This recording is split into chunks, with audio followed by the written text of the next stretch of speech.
Hello, Michelle. It's a delight as always to be chatting with you for our 14th podcast. Myself and Steve I'm, Evans here. I'm Hello surprised. again, Michelle. 14. I know, yeah, I'm surprised 14. you're not fed up with me. I was just going to say, I'm getting a bit fed up of seeing your face. Only joking. I know. No, it's always a joy to be here and speak with you too. Excellent. So, what have you been up to in the last couple of weeks? Reading. Actually, What a surprise. I know, I've only got four though. I thought No, I had some more, yeah. but yeah, I've only got four books to discuss with you this evening. Oh, well. Um, but I have got quite a few so I've got four that I've finished, and I've got a few that I've already got on the go going into next month. So they've spread over a couple of months because I was off for a little while. Yeah. Yeah. So I'm getting back into it now. Good. Taking me a little, but I mean. All right. Well, what do you want to start with, Michelle? Okay, so I'm going to start with Kill and Cure. And it's the second book in the Il Lupo series. Now, I haven't read the first. The cover drew me to Kill and Cure, and I've got to say, it's usually I'm the person who'll flip the book over and read the back cover to find out, what the book is. But I just love the cover so much. It's so creepy. Just like, oh, wait until you see it. It's really. Have you got a copy of it there? No, because I read it on my Kindle. Oh, all right. But yeah, it's gothic. Yeah. And it's ornate. It's really nice. And what's really odd is the actual cover itself looks like this would be something set in the 18th century, but it's actually contemporary. Oh. So yeah, I'm going to read you my little review, which says Charlie Mortimer has a problem. He's been bit by a werewolf, and unless someone helps him quick, come the full moon, he's going to be a growling killing machine. Cue his friends Nick Frobisher, the coffee mogul, and Ernest Wainwright, who set about saving the day, or night as it were. The only real way to cure Charlie is to get a vampire to bite him and then kill the vampire. There's only one slight problem. Vampires are pesky beggars to eliminate, and now they've got their eyes on the Frobisher Empire. Ernest isn't being entirely upfront about things either. Why not? That's because Ernest holds a dark secret that could be the key to the whole thing. And to find out what, you'll have to read the book. I was going to say, yeah, we're going to have to read it now. Oh, yeah. Absolutely. It's a fantastic read. It really is. And I thoroughly enjoyed it from start to finish. Greg draws you in from the get-go. He makes you feel for your characters straight away. He describes Charlie as Charlie's a bit of a weakling. But he's got a good heart and a lovely nature, and everybody likes him. So straight away you empathize with him. And even though Frobisher is a bit upper class, he too has got a heart of gold. So, and he'll do absolutely. So Nick Frobisher will do absolutely anything to help his friend Charlie out of the predicament that he's in. But as I said, Ernest holds the key to curing Charlie. Okay. Is that on your website, Michelle? Tell us the author's name again. It is. His name is Gregory Alexander Sharp. He is on X as Senpai Greg, which, if you interview him, you'll have to find out why that is. Why Senpai Greg? Because I can't see any reference to Japan in his in the book. So, but fantastic read, especially if you love werewolves and vampires. It's definitely a paranormal, but it's not a paranormal romance. It's not my usual style. There's the romance in there, Frobisher, has a lovely lady called Connie. But it's not a paranormal romance per se. It is a book about vampires and werewolves. Sounds great. Oh, wonderful. Okay, on to my next one. I don't quite know what shelf to put this on. It's the Impolitic Politic by Hope Fields. And it's Hope's impassioned plea for people to understand her point of view of what's going on in the Middle East. You know, I don't know whether to put it in. It's non-fiction. Okay. But I don't sort of what sort of what subgenre that will be. Current affairs. Do you think, or does it go to the Affairs, history of the what happens there? It is, you know, she goes through what's gone on in the Middle East, particularly Palestine, since I'd say I think about 2000 to 2012. I'm not sure when she wrote this book. Yeah. You know, there is a mention of a more current conflicts that's going on over there. But again, I don't know where to put it, because can't put it in geopolitics, because to say geopolitics suggests textbooks, and it's not. So I don't quite know what shelf to put this on. You know, I think it's always good to listen to people's points of view.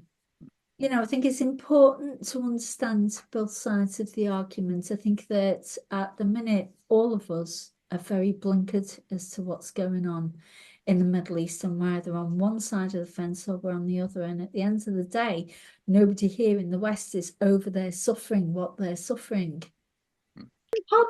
Politic. I think for politics.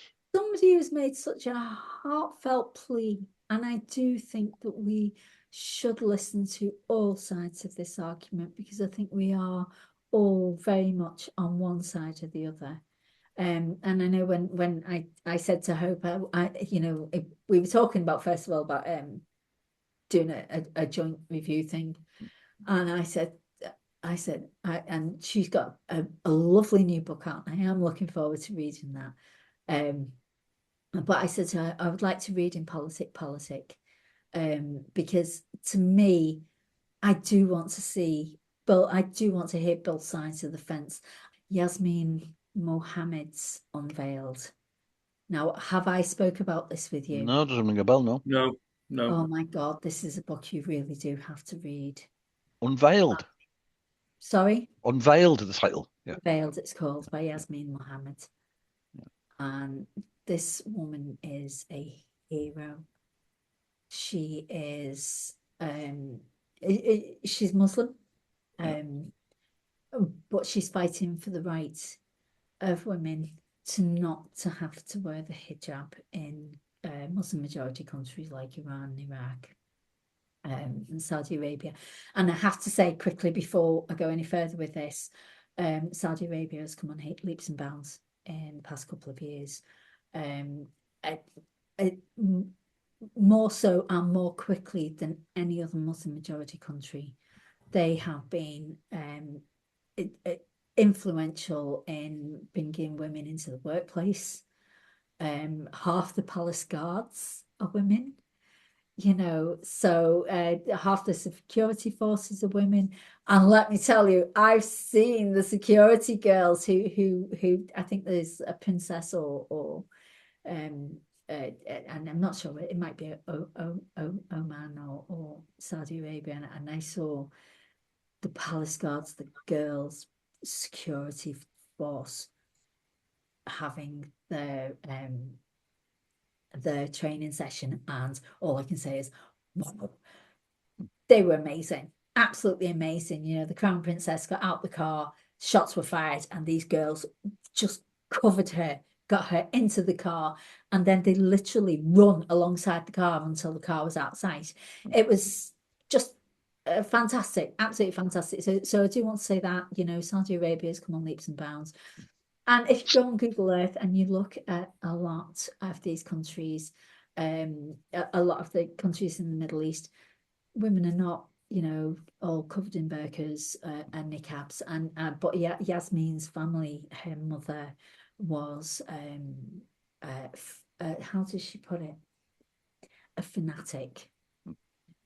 And Yasmine was raised in fanatical Islam, in fundamentalist Islam, and she was married off to an Al-Qaeda top-ranking terrorist at the age of 16. Oh. And she survived, and she escaped, and now she's living her life. I mean, she's Canadian. That was another thing. She wasn't born in the Middle East. She was born Canadian. Oh. And she went to school normally until her family broke down.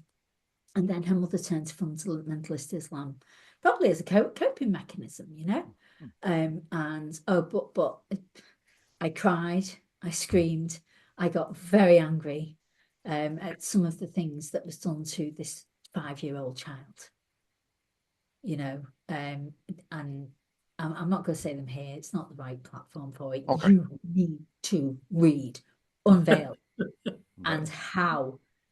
And the subtitle of that is How the West Empowers Radical Islam.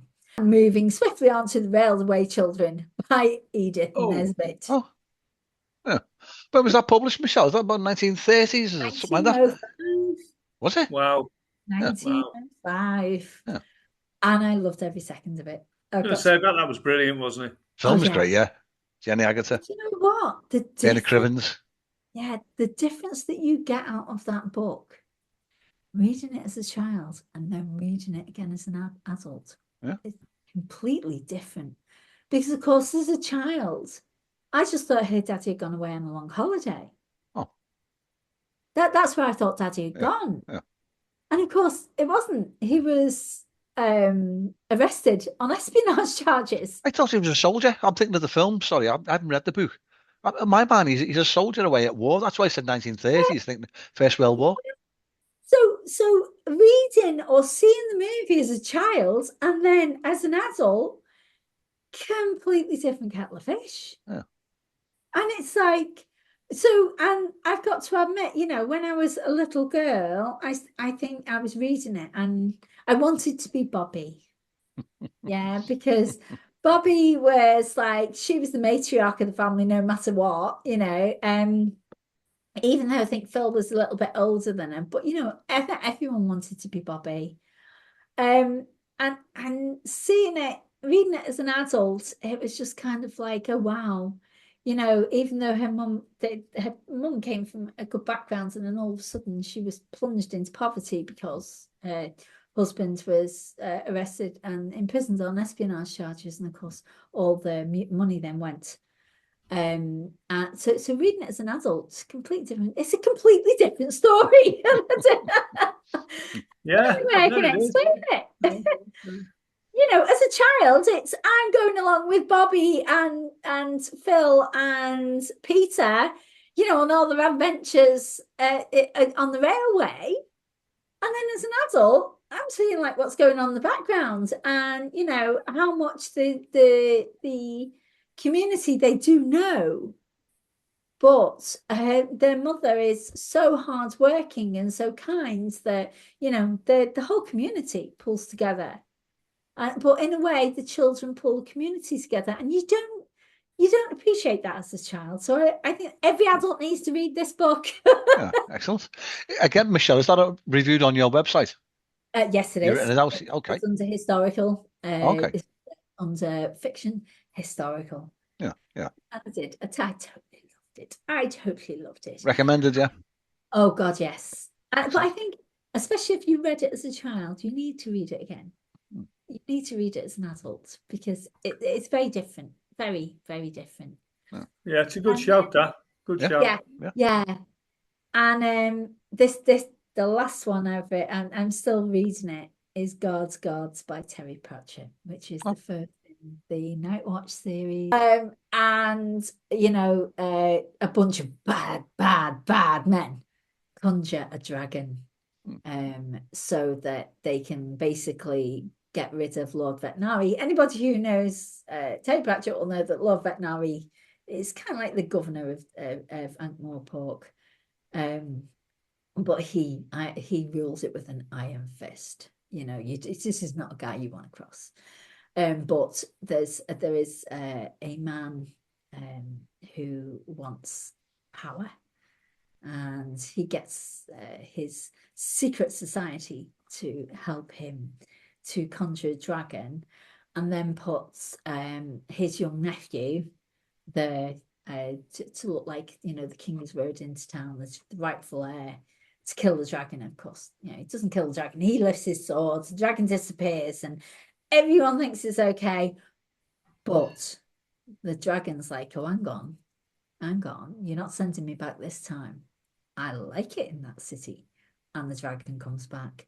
So you have to find out exactly what happens. How does the Night Watch, first of all, find out where the dragon's coming from? Entrance, Lady Sybil. So I love these characters. And how do they get rid of it? Excellent. You'll have to read the book. Excellent. And you have to read the whole of the Pratchett series. There's a common theme coming out today. You've got to read the book. Yes, and it's been absolutely lights out with our 14th podcast, and I'm looking forward to the next one next month. Me too. It's very emotional, this one. Yeah. A few books on the go next month. I'm Excellent. back. Autumn's here. Brilliant. All right. Well, thanks then, Michelle. Cheers for now. Yeah, thanks again. Bye-bye. Bye. Bye.